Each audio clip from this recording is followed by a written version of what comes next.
The presenting sponsor of Moon Tower Soccer is FVF Law. To find out what makes FVF a different kind of injury law firm, you can visit fvf.law. Hello, friends, and thanks for listening to Moon Tower Soccer. This week, we're going to review Austin's 2-0 Copa Tejas loss in Houston, preview this week's Max versus Minnesota United, cover some other Austin FC news, and answer a few listener questions. And I feel really good about getting that out of my mouth because, as the person who never says this, I am Jeremiah Bentley, as always, but not as always doing this. And because Landon Cottom is feeling terrible, I am joined this week by the one and only Steph Cragnola. Hey everybody, I'm Steph Cragnola, and I'm Landon tonight. How are you doing, Steph? I'm good. Yeah? Yeah. Feeling your Landon vibes? I'm feeling my replacement Mike as replacement Landon vibes. So I'm like the third string. I'm the Riley Thomas center back of this podcast. So I'm bringing the vibes. But unlike Riley Thomas, you got your emergency call up and you are going to be on the field, not just on the lineup, but in the 18s. Yeah. Yeah. I've got my minutes. We appreciate that. And this is a note because we'll get into this when we talk about player stuff, but Swoon Tower has a different vibe. But you guys this year are working extra hard to actually talk about game stuff. So those of you that don't want to hear about social, you should listen to Swoon Tower every week just to hear y'all preview the opponents. So maybe plug yourself.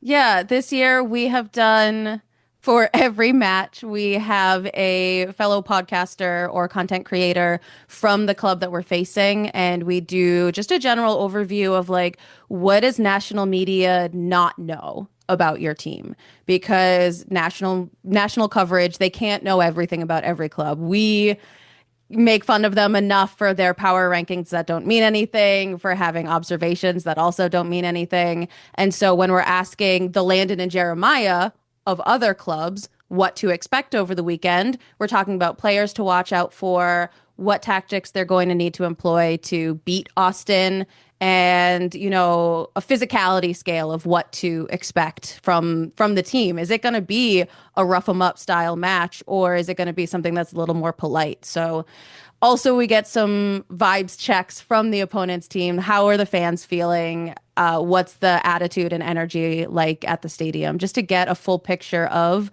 our opponents. And it's been really cool so far this year. That is really cool. So if you haven't listened to Swoon Tower in the past because of the non-soccer stuff, give them a shot again this year. One of the things that Landon and I talked about last week was the Patreon membership goal. And so Landon agreed to dye his hair Verde if we got more than 10 new or upgraded subscribers. And I think, what did he tell us? 2 days in, we got there? Yeah, I think 2 days. It was very fast. So, yeah, maybe we need to set a bigger stretch goal next year. It sounds like you do. I don't know what we would do extra next year for that. Maybe he'll finally let his hair go back to his normal color and he'll do it again. But we're excited about that. So you'll get details on that, TBD. Stuff still has, and we'll also make the Central Texas Food Bank donation. So stuff still hasn't gone out. I believe he's having a consultation on Wednesday, I think. Yep. A hair consultation. We'll know more then. He's doing it right. I have to admire, the number of times that Mike has dyed his hair straight out of a box and bleached it beforehand is a lot. And so I really admire, and I think Ashley will be appreciative of the fact that Landon is doing it right. I can't wait. I also can't wait. I think it's going to look awesome. It'll be good. Let's get to the story of the week. So Austin FC drops a tough one in many ways, which we will get into over the course of this week, by Houston 2-0 scoreline. Despite the loss and the now -3 goal differential on the season, just because of the way things turned out with other teams in the West, Austin still remains third in the conference, which is going to lead to a lot of, discussion about fan drama and interaction on what is and isn't okay. But things aren't terrible. I guess the one thing that we talked about before we came on the air that I felt like I saw on TV, which I mean maybe is a little bit different from what you saw in the stands, was the attack looked very low energy. And so now Austin, it's kind of typical for this series. I've heard 5 goals total in the last 4 matches between Austin and Houston. Now last two away matches, they've lost by a combined 7-1. But y'all, wait, first, maybe just talk about y'all going down and like watching the match and what that experience was, and maybe how the TV experience was different from what y'all saw in the stands.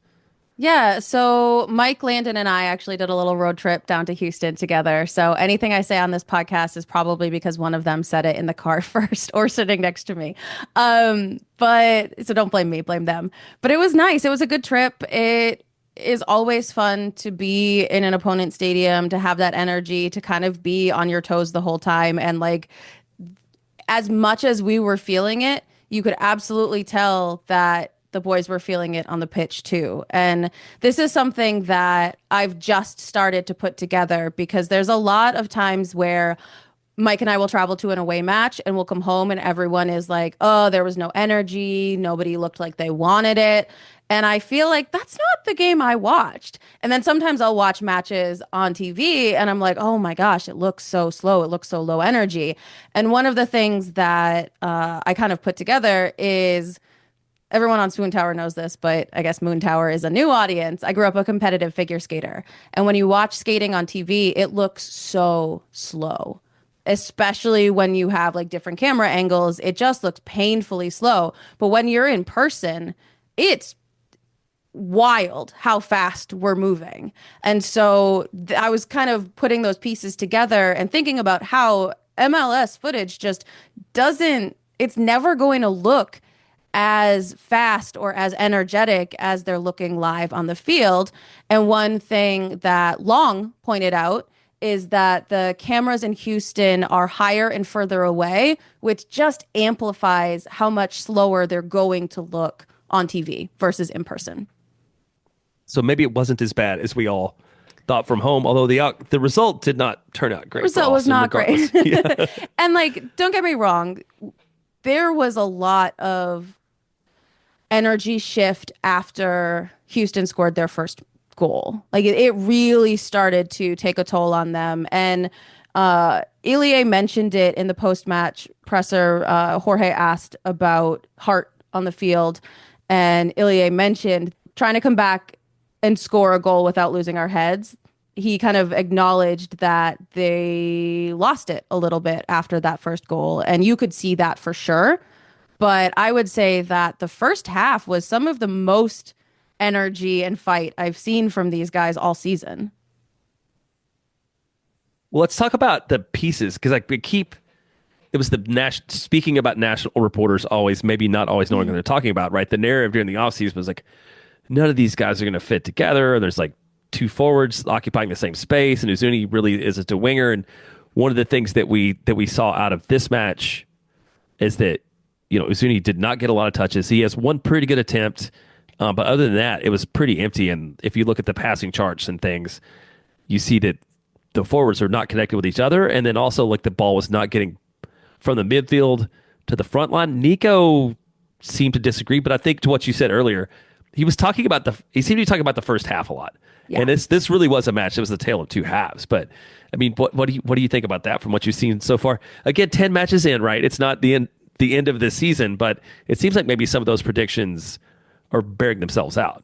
Yeah, and one thing that I thought was interesting, Landon mentioned this last week on Moon Tower, that with Brandon and Uzuni at the front, it could work where, you know, we're not expecting our opponent to take a lot of possession, but everyone expected Houston to dominate possession. And just in track record, like, we have not done well when we've had the ball. In the matches that we've been around 50%, they have not been our good matches. We do much better at a lower percentage of possession. And I think that's what everyone was expecting. And so Uzuni alone in the front, it looked to me like he was chasing the ball too hard. And when the ball did get to where he should be, he wasn't there, because it looked like he was trying to copy last week's play of being where both he and Brandon were, but it was just him. It was just him, yeah. And then nobody else was providing that kind of support, right? Right, yeah. And I think that other big thing, which is going to be a long-term thing, is Dani going down. This is what, 28, 29. He's several yards outside the box, gives a run at goal, and then just stops. Like, he starts shaking his hand like he's in pain, and then goes down. to the ground afterwards. Nico just said he would be out a while. We'll learn more in the midweek. So what was your reaction to that in the stands? And then how do you see that playing out going forward? Yeah, it was scary because you could tell right away that he was hurt because he clearly hurt himself. He tried to walk it off and then he went down. And that's how I think, especially anyone as young as Dani is going to try to shake it off much quicker. But he knew he was hurt. And I think it's actually a really mature thing for him to acknowledge that so quickly and go down for it. As we were watching, obviously everyone was stressed and worried. The fact that they let him walk off the pitch unassisted was heartening a little bit. I ran into his dad, Hector, in the concourse during halftime. And he also was really hopeful that since Dani walked off alone, he didn't have any extra inside information. But he was saying that, it looks okay. It looks like it should be okay. Hopefully not too long. And so obviously no one knows Dani as much as his parents do. And so that was a little bit hopeful as well. Obviously, we'll get the scans and the actual medical diagnosis this week, but he was out there for the second half. He walked all the way across the pitch and back after the match was done. So he's moving around. They didn't baby him in a way that a really serious tear would be. I'm hopeful that it's not quite so long he's out. I didn't know you'd talk to his dad. It's really funny because usually it's Dani's mom and Mike talking to each other all the time because they're the charismatic of the two of us. But I was on my own and Hector was on his own and he came up to me to talk to me about it. And I was like, yeah, the two introverts, we get each other. It's such a sports parent moment, right? He's still your kid, right? At some point in time, I broke my ankle playing high school football. My mom was on the field, and you probably as a professional athlete, your parents can't run down on the field, but you still kind of have the same feeling, right? Did you ever have anything like that? You're obviously a way higher level athlete than I was, and as a youth, but did your parents ever have to come down and check it out, make sure you're okay, or stand up for you or anything like that? No, falling is so much part of it. We had a girl slice her leg in a warm up, with her own blade, and she just wrapped a towel around it and went out and competed and then got it taken care of. We weren't really allowed to be hurt. So unless something was actively broken, you kept going. Wow. Okay. That's terrifying. You learned to hide it. Tamp it down. Oh my gosh. Well, you mentioned Dani's maturity. That reminded me of something that Landon talked about last week, is how he managed to keep himself off the field during the post-game confrontation. And then he got fined. Exactly. And rightly took to Twitter to figure out what he did, but he seems to kind of let it roll off his back, right?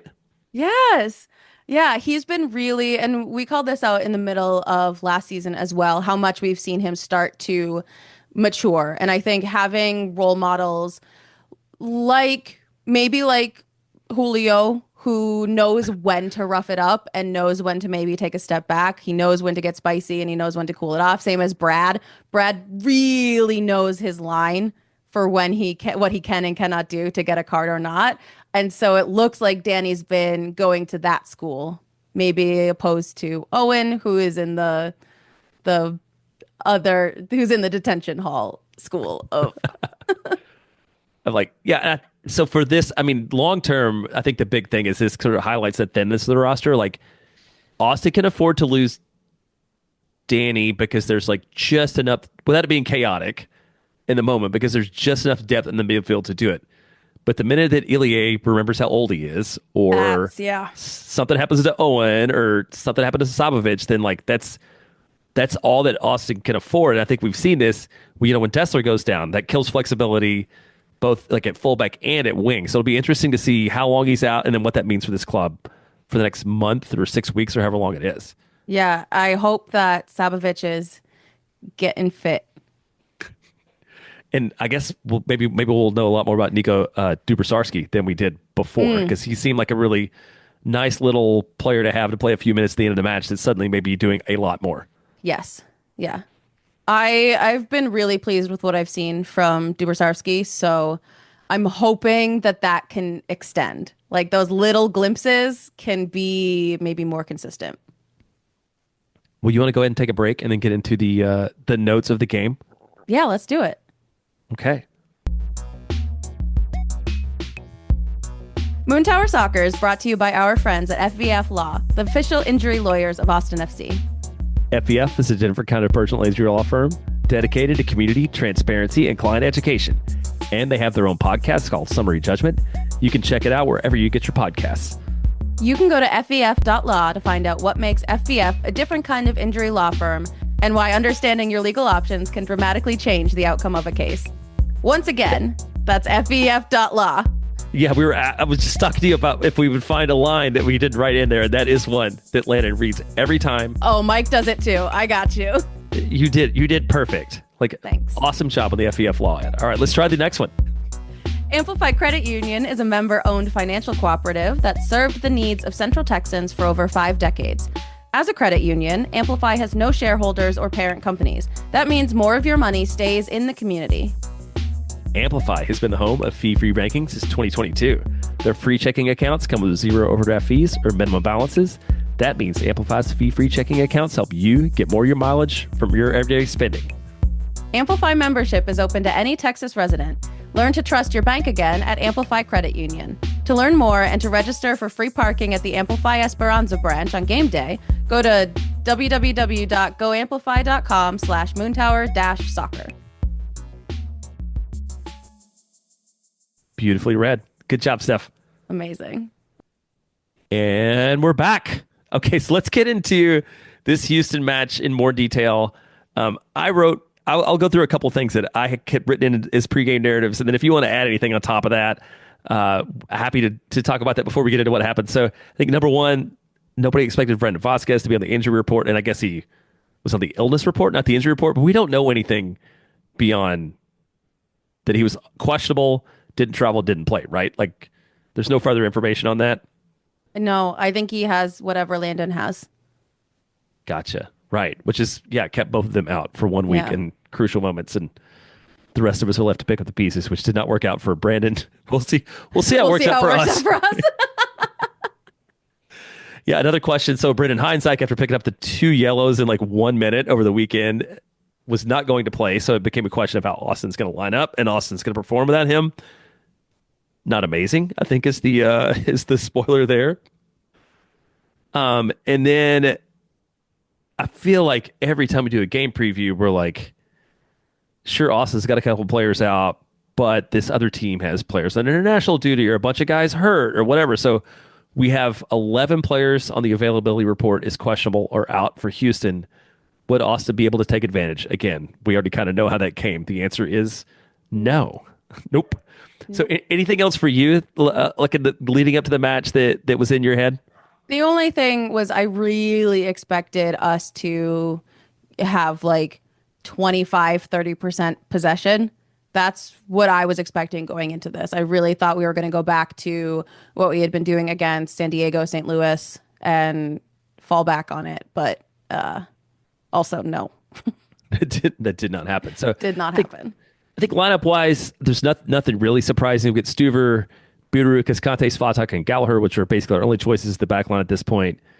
Pereira, Sanchez, and Wolf in the midfield, which is pretty common when Ilie is healthy. Mm-hmm. And then Obrian gets a second straight start, along with Uzuni and Bukhari. Like you said, I was looking at the momentum chart, and I think you said like the vibes in the stadium for the first, full half, maybe even through about 55 minutes. Like, there's a lot of green, right? There's a lot of momentum in favor of Austin that doesn't get converted. Did you want to add anything on top of that from like the first half before we get into the injury and the Suzuni attempt, which I think is Austin's best attempt on the night? Yeah. Well, I wanted to talk first a little bit about the lineup because a question of mine before we started is who was going to start on the left or right between Cascante and Svatak. And I think personally what I would have done were I Nico Sebes, it seems to me that Svatak and Gally play very similarly, whereas Cascante and Biru also play similarly in a more chaotic way. I think that if you look at their kind of play map, Svatak is very stuck in his lane, and I think Gally plays a lot more in a lot more space, but still in a pretty narrow lane. Biru is all over the place. Julio all over the place. So I was honestly shocked to see that Nico kept Svatak on the left with Gallagher, maybe because he was more comfortable and Julio is more adaptable, but it just felt so imbalanced to me. And we saw this happen with the Ponce goal later on. Just there's not enough coverage on the left side to have two very narrow lane players over there and have your two wide players on the right on the same side. So I don't know. I would have thought that would switch. And you think that probably contributed a little bit to when Houston broke a line, they seemed to be able to like dribble into whatever position they wanted in whatever way they wanted to, because like the assignments, or like not the assignments necessarily, but the way the guys were playing sort of led themselves to like creating open space, because either people were too wide and all over the place, or people were straight up the middle and leaving wide spaces. So, and I think that's something that we don't maybe acknowledge enough about BHI, or maybe I haven't acknowledged enough about BHI, is how whole Philly he is. How much he kind of covers ground where it's not being covered, or stays in his lane when he needs to stay in his lane. That split, we talk a lot about Cascante being a better offensive center back and Svatak being a better defensive center back, and how BHI is in the middle of that. But I think what stood out a lot more clearly to me this match is how much Cascante moves versus Svatak being pretty narrow in his movement. I don't know if that's the right way to say it, but it makes sense. And some of that's maybe like comfort and familiarity with the league too, right? Like Julio's been doing this a long time and probably feels the freedom to freelance, and Svatak's still adjusting. And maybe that's something to do with it. Because if he's going to develop into the player that I think we all hope he will be, he's going to have to add a little more positional flexibility. We can't be like Valencia. You'll have Valencia, right? Where he's just stuck and he can never go forward. Yeah, he's very good at destroying and very good at passing backwards, but not good at doing anything else. Yes. Yeah. And I just thought it was interesting that, I don't know about you, Jeremiah, when you watch, do you focus more on the front lines and kind of where that passing is going?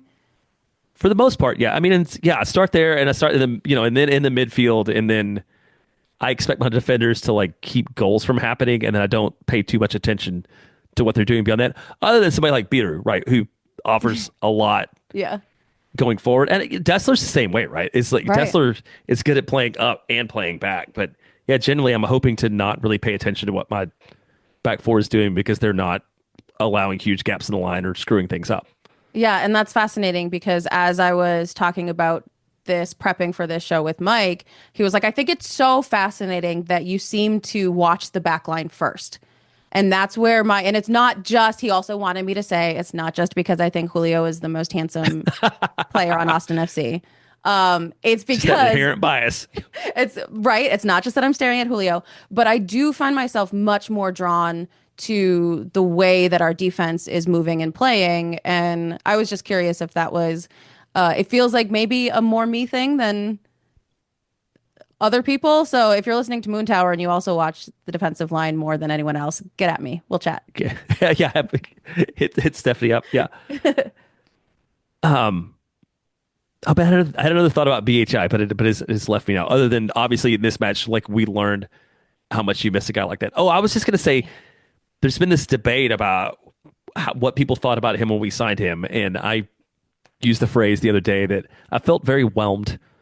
Neither over nor under. I don't know how to describe it more than that, but gosh, I have to admit, like that was a great call. Like I was wrong, and games like this really help highlight how much of a difference he can make in his shape and the contribution overall.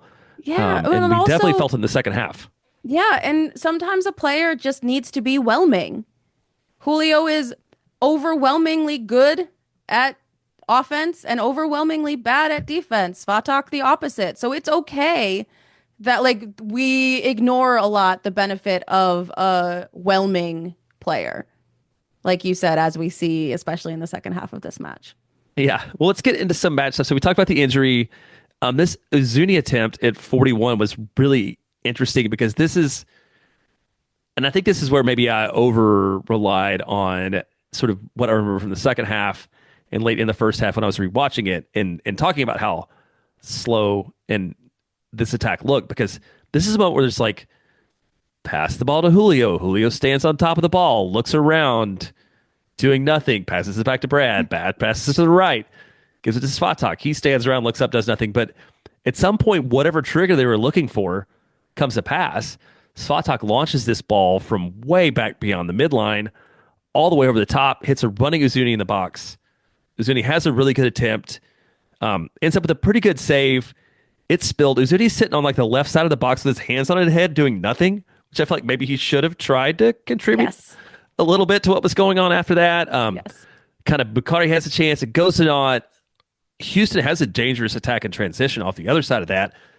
Almost scores a goal, but luckily I think there was an offside on that. But that seemed like the biggest moment of the night for Austin, especially in the first half.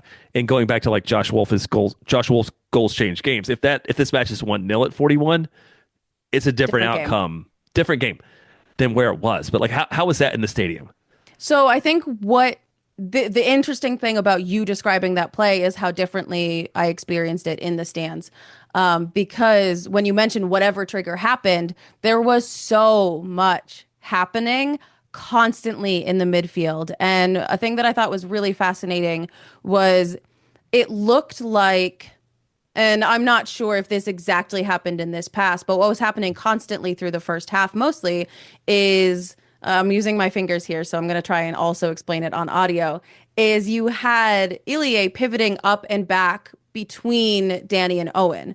So Dani and Owen would be in front of Ilie, and then all of a sudden Dani and Owen were behind Ilie. And then when Sabovic came on, Owen was on the right and Sabovic was on the left, and then Sabovic was on the right and Owen was on the left. There was so much switching happening between the three of them, Ilie vertically and Sabovic and Owen horizontally, that may just not have been caught in the run up to this play. So they were not ever not moving. Yeah, and all you can see on the camera is like the back half of the field where you're just seeing Julio. You saw Julio, you see John. Yeah, you see the fullback just standing there, and then you see go back to Brad every once in a while. And then you can tell they're looking for something, but there was no indication to have any idea of what it was they were looking for or what was going on. And they finally found it. And yeah, the attempt did not come to anything. Do you have any other first half highlights you want to talk about before we sort of start talking about where things turn? I do want to say that in the first half, Owen it looked like someone had walked up to him and said something mean about his dad. Like, it looked like someone used the word daddy at him because he was playing so recklessly aggressively. And this is where in some of the post-match comments, maybe Ilie got a little defensive. Maybe they were talking about playing with too much heart. But I think Owen is the example of too much heart and not enough head in the first half. And he calmed down a little bit. Someone talked to him at halftime. Not too much, but a little bit. But he was on a tear. I thought he was going to get a red card for sure in the first half. Well, that's so out of character for what we've seen from him this year, too, right? Yes. Like he's leveled up so much. And I think that leads into the Ilie comments, and he's played smart, and he's played above his years, and that's kind of one of the things he's always had going for him. Is he's played like older than he is, and he's usually pretty calm, but he's usually pretty good at like understanding the dark arts, right, and when to take a foul and when to poop house and get away with it. And he did not cover himself in glory in this match for sure. No, he was playing really, really angry.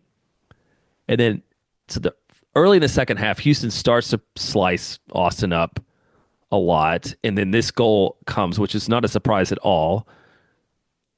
Wolf takes Dorsey down. Dorsey had a really good match. I feel like every annoying thing Dorsey was in the middle of and involved in for Austin, including really probably should have credit for the assists on both of these goals. So, he's coming in. Wolf takes him on. Felt like we were going to get a penalty call on that because he gets in with a hard tackle. Hits Linger.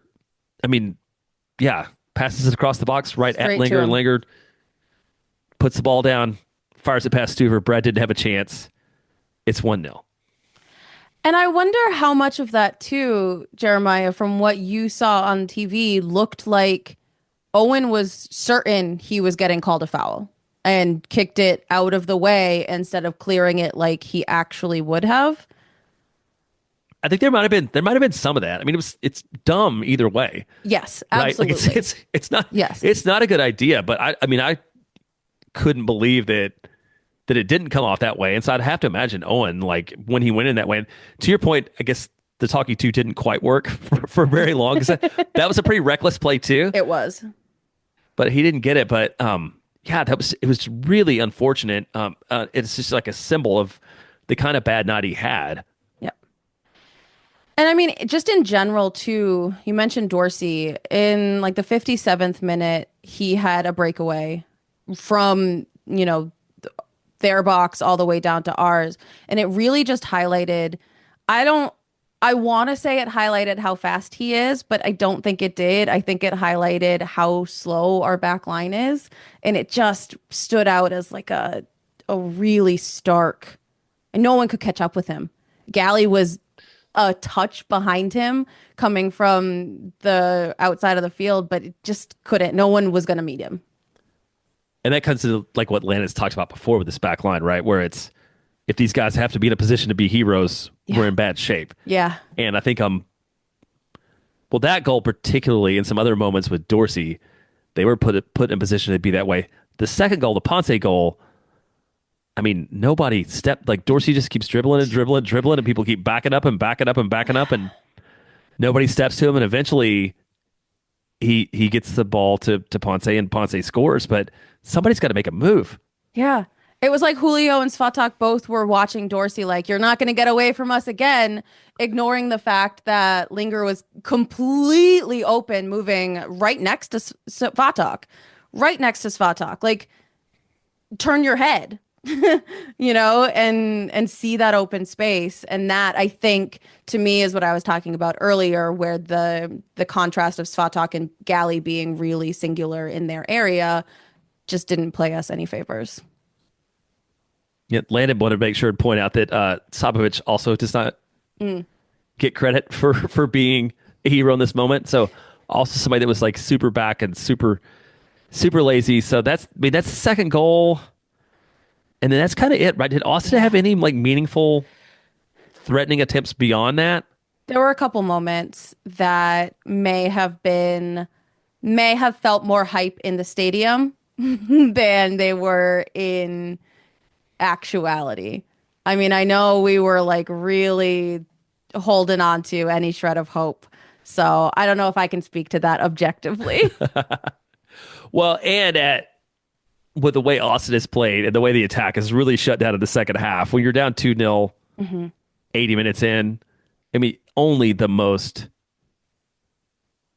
unrealistically ambitious and positive of fans like have any hope at that point, because nothing they had done at that point indicated that anything was going to happen differently, other than maybe you get one goal back just to feel good about it. But like to have 2 in their pocket or 3 just seemed completely impossible. Yeah, it did. It was feeling bad.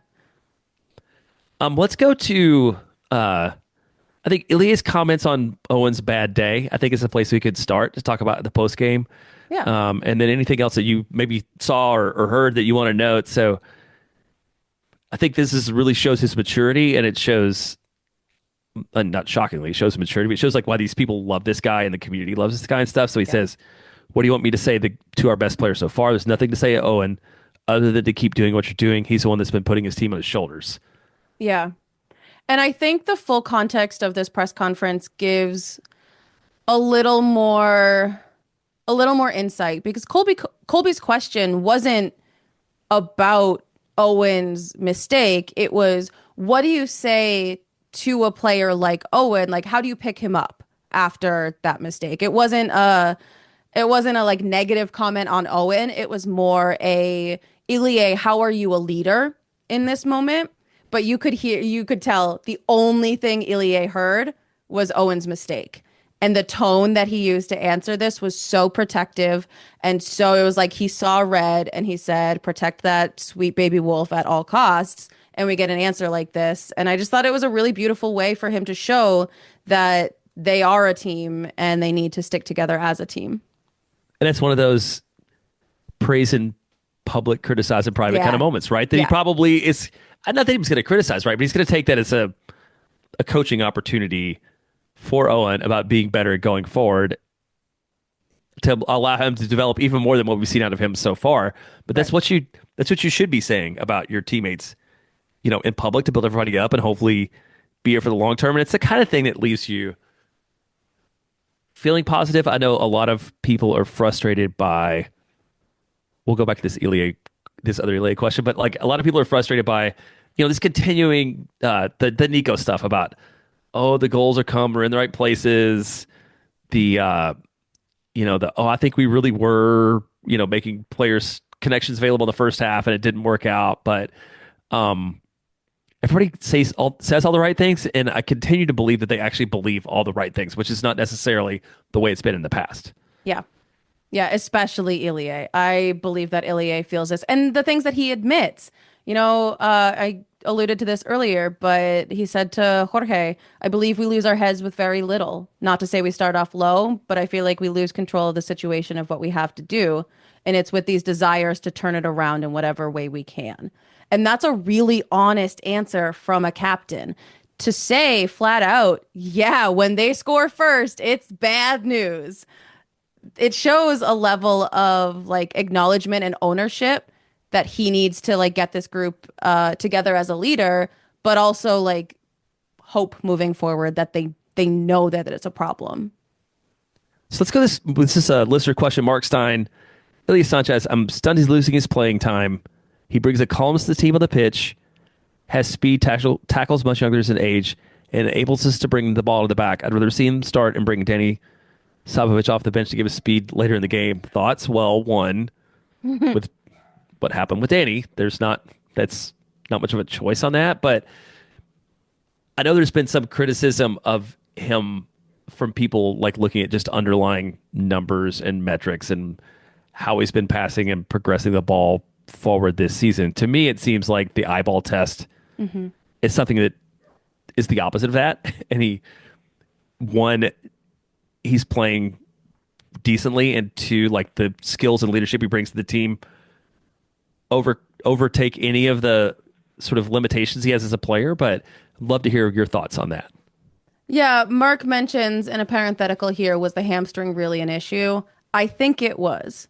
I think he's just old enough that a twinge of an injury is like, you have to rest so that you're out for 2 weeks instead of pushing it and you're out for the rest of the season. You know what I mean? Like, he's at that age where that is a concern, that like one thing goes wrong and he's out. And I think he's too valuable, as Mark mentions, as a leader and as a player, to lose for an extended period of time. So I think that his age might be catching up to him a little bit, which might result in some non-starts, but I don't see it as a total like he can't hang kind of thing. It's not a Giassi Zardes situation. That's what I heard you saying. I don't think so. No, I don't think so. I think you're right too. Do you have any other player notes you want to cover? I mean, if you look at like the FOT mob or who scored or whoever, like the numbers are not good for anybody. No. Nobody was really super glorious in their performance on the night. I think it becomes concerning going forward with Dani out. But did anybody else stand out for y'all? No, the only thing is going back to something you mentioned earlier. Uzuni, after his missed shot, was on the ground having a tantrum instead of trying to rebound it. And I am curious to see, as he continues to not break records and score goals, what that attitude turns into from him, because he is hustling hard. And I think it really ruins his life when he doesn't score on a shot.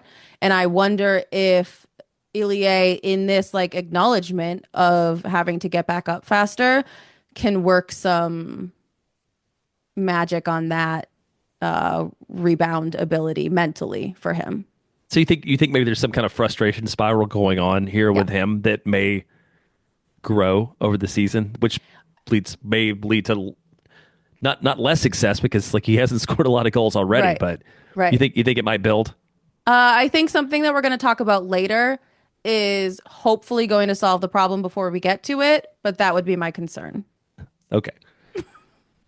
Gotcha. Oh, and one other thing, this goes back to last week. We don't always talk about other podcasts because like you should only listen to things outside of Moontown and Swoontown in your free time.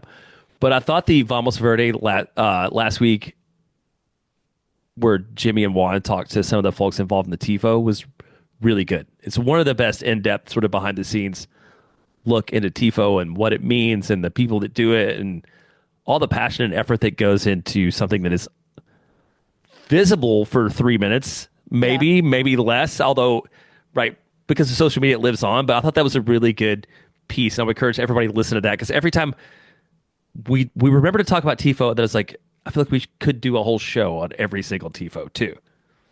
Yeah, we can do TIFO rankings, except they're all good, so no last place. Yeah, tied for first. Every TIFO that's ever happened is in a first place tie.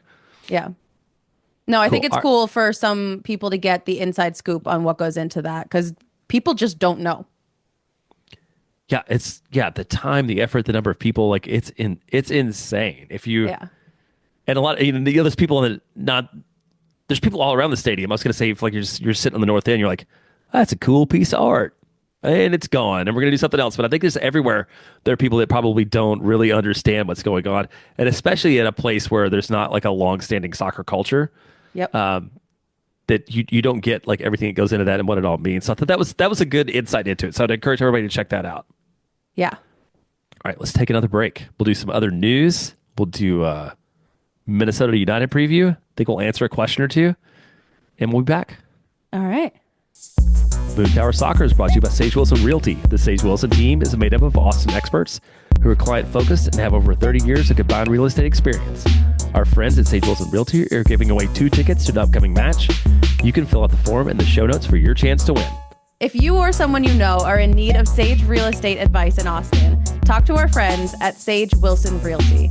Be sure to check them out online at sagewilson.com. Our premier sponsor is McGuire Woods Consulting, helping clients in the public affairs space from lobbying at the local, statewide, and federal levels to digital and communications campaigns across the country.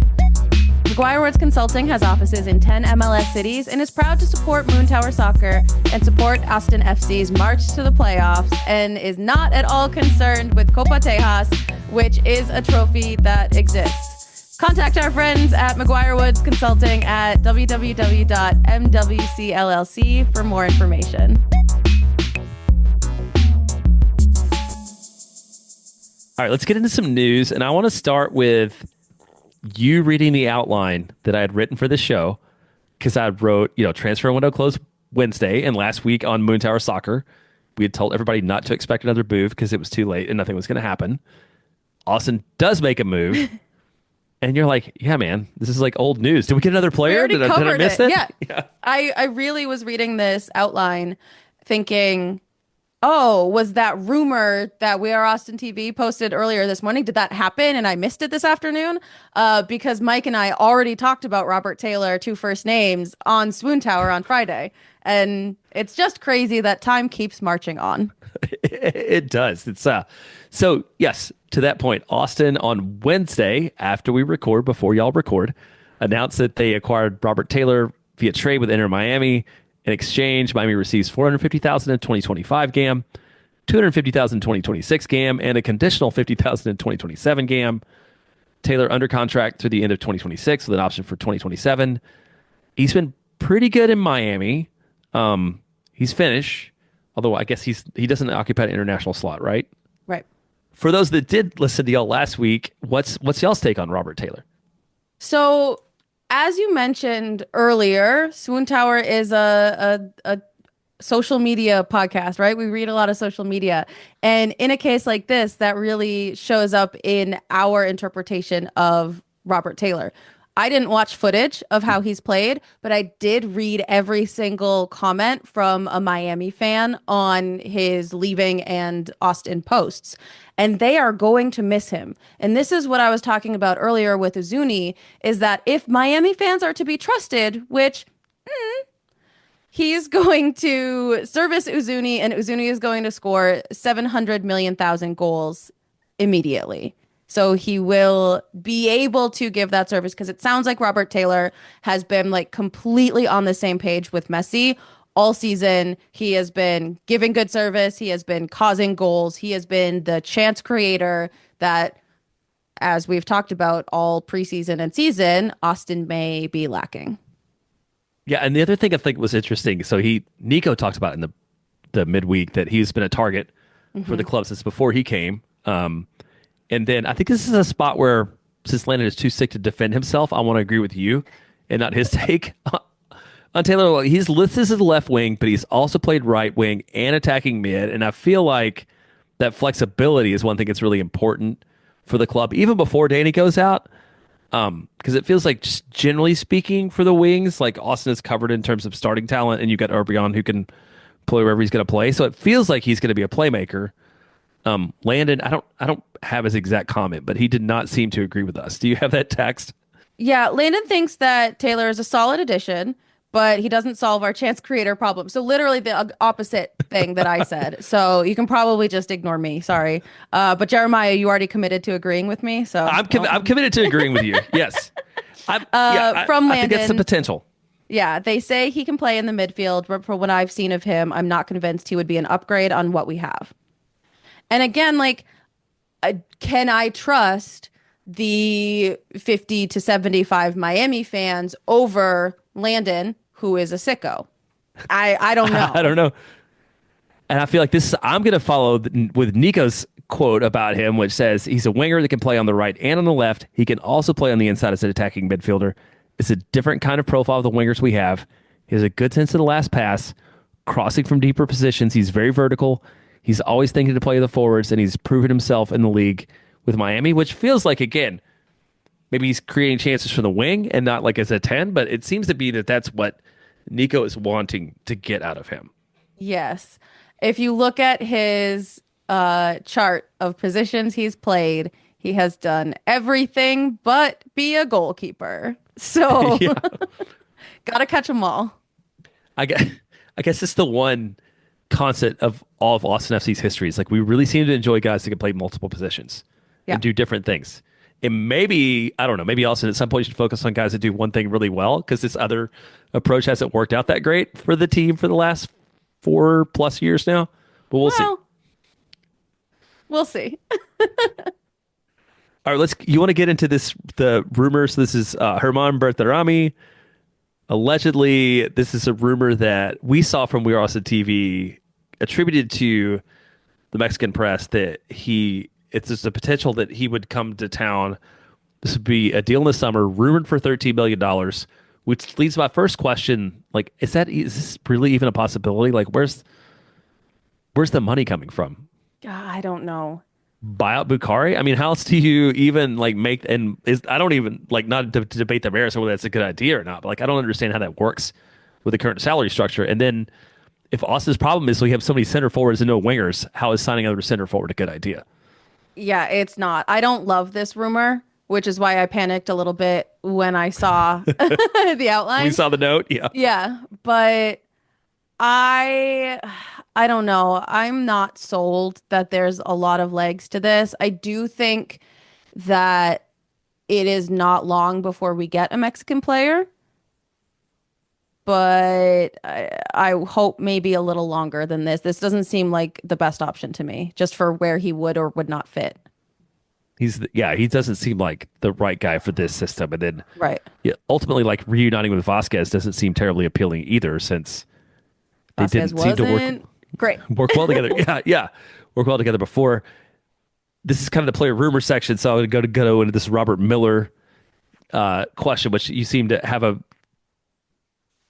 interest in answering when we went through the questions we had available. Yeah. You're like, I have a take on this one. After seeing how Triusi is doing for River Plate this year, do you think we offloaded him at the right time? Yes. I think just because he's scored some goals does not mean that he would have kept scoring goals with Austin FC, or I guess started scoring goals with Austin FC. He was, I mean, he scored a lot of goals for us in 2022, right? But it was clear to me, at least in the past 2 years, that where the club wanted to see him progress, like, wasn't where his attitude was progressing. And I think that people discount vibes a lot and they count them as like non-technical or non-tactical or silly, but they're really important. And I think that Austin FC wants to be a good vibes club. There are some clubs that just are aggressive vibes, or they are like needly vibes. And I think Austin FC wants to have positive vibes, and he was not the player to bring that. Well, and certainly not by the way he's been over the last 2 years. I mean, Right. there's always a solid argument, and it's something that people often overlook, for just changes in situations and changes in scenery and changes in location matter a lot. And it's like you build up for good or bad. You build up like an emotional bank account in a place.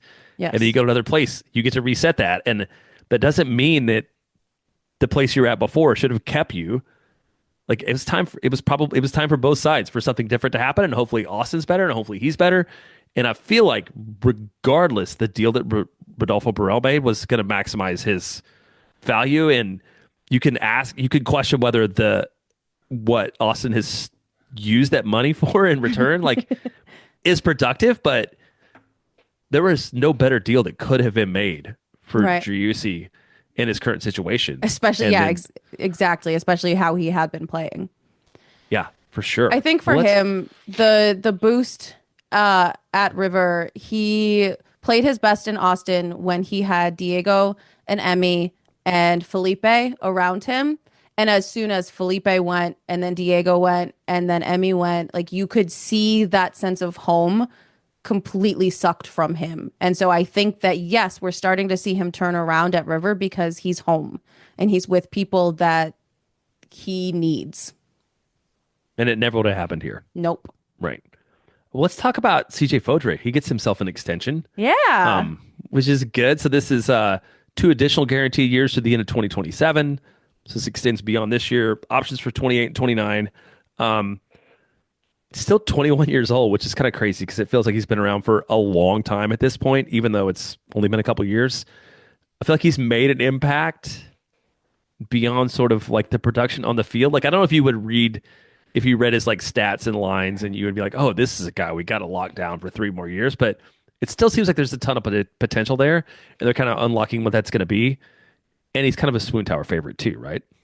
I mean, he is the example of work hard and move yourself forward.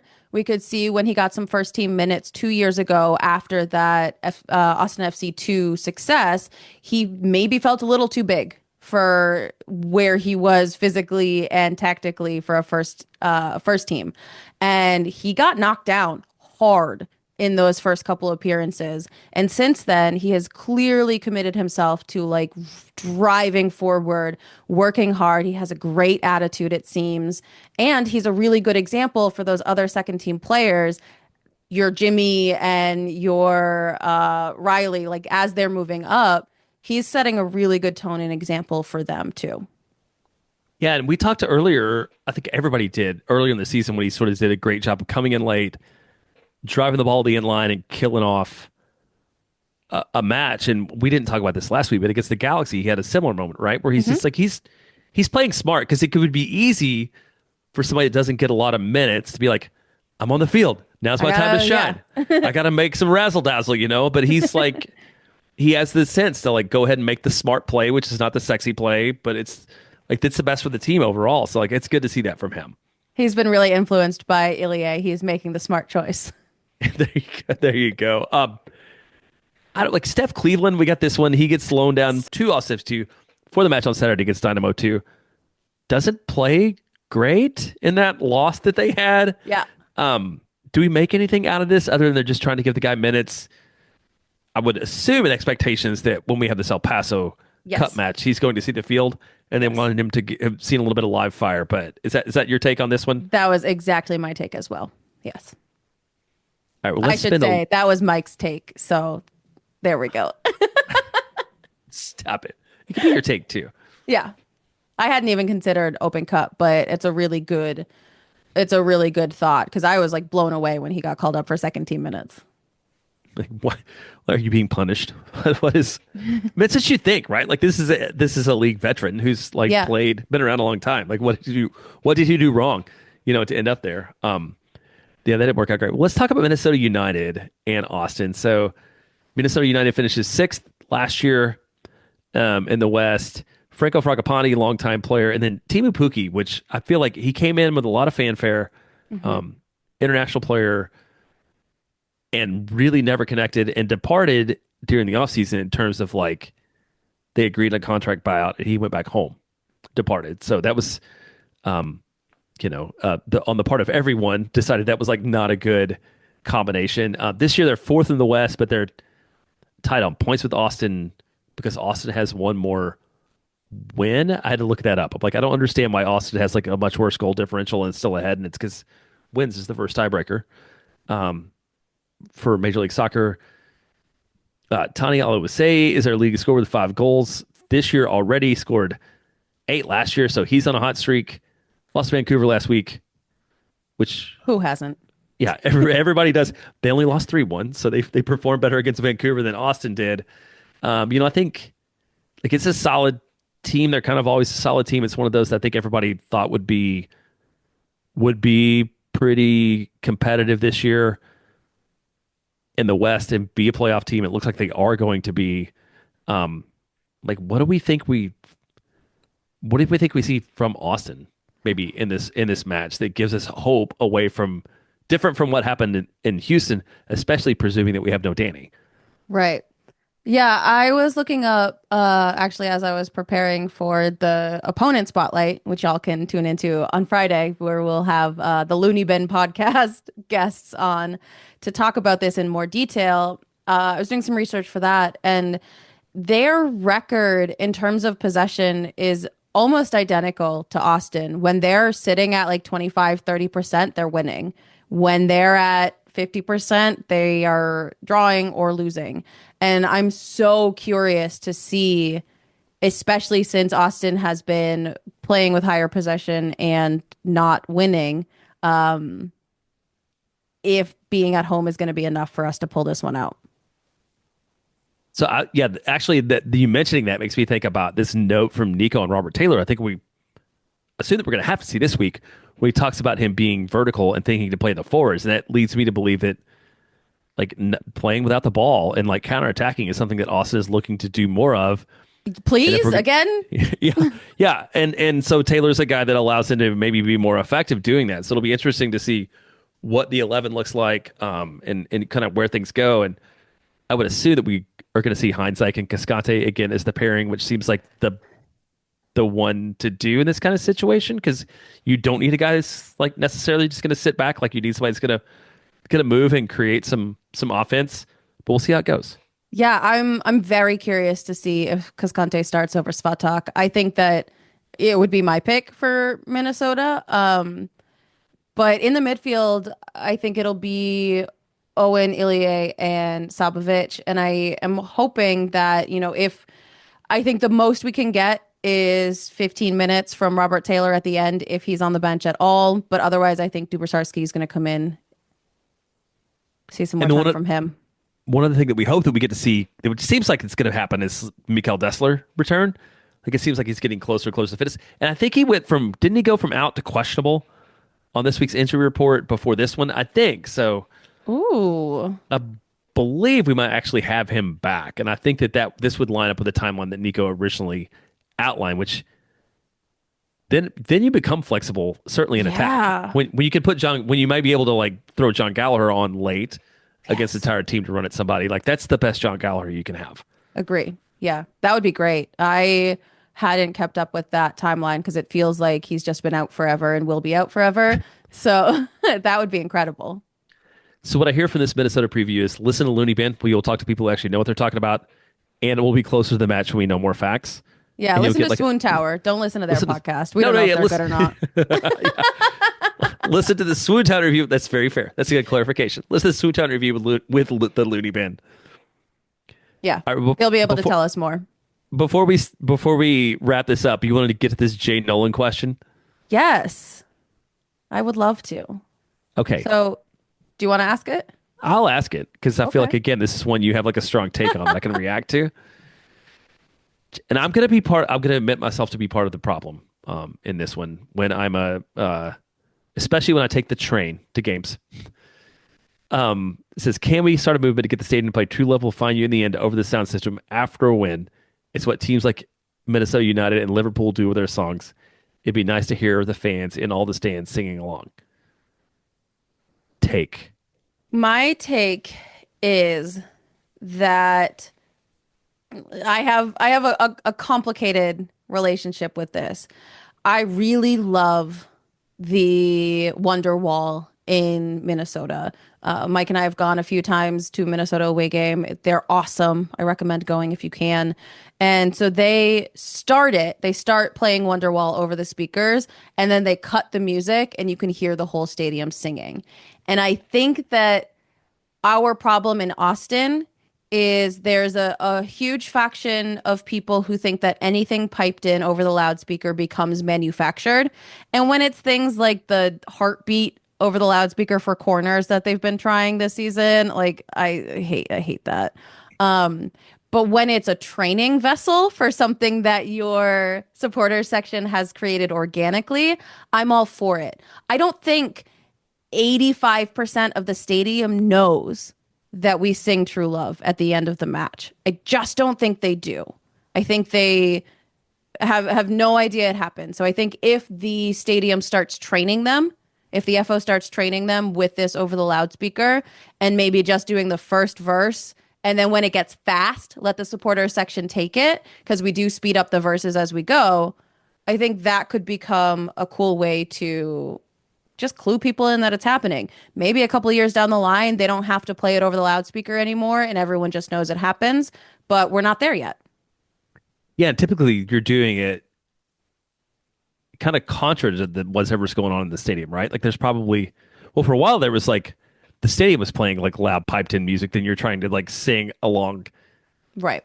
Compete with or sing alongside or whatever. And yeah, that's a really good point. I went to a Minnesota United game years ago before there was in Austin. I was like super impressed with that.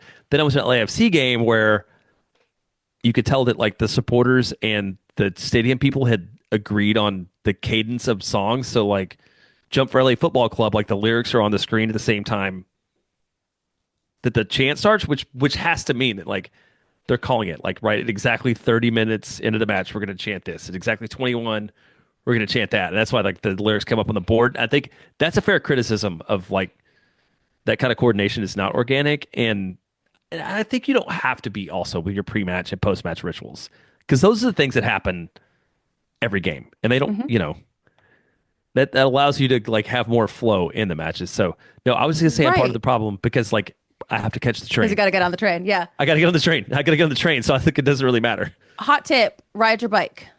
They have a free bike valet. You walk right in and then you don't have to wait in train traffic. It's a very far bike ride from Andersonville and stuff. Yeah, I didn't choose your house. Okay, it's fair. That's fair.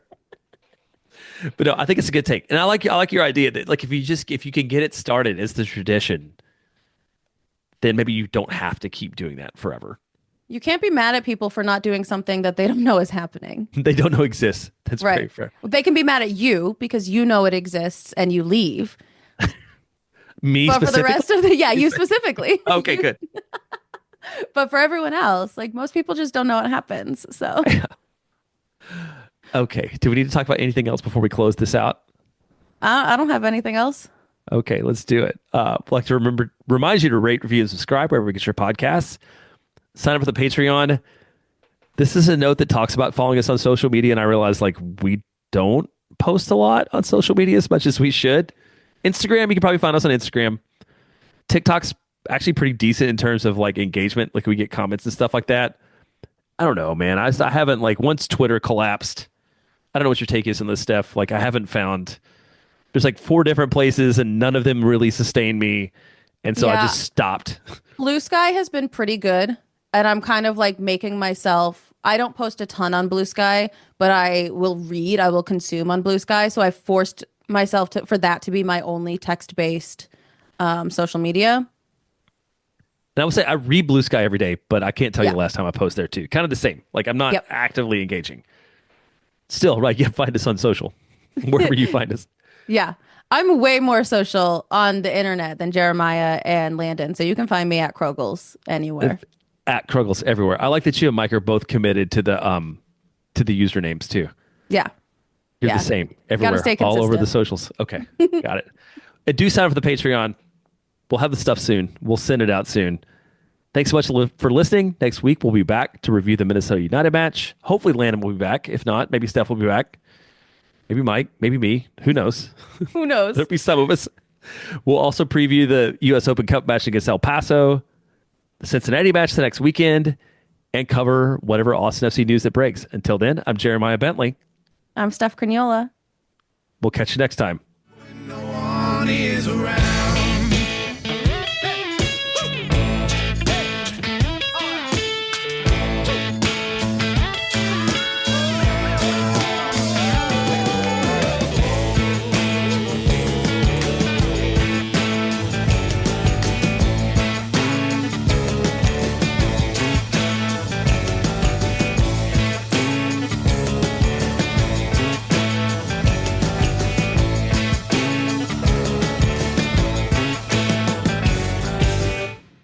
Think for nothings you never. La gente, oh my God.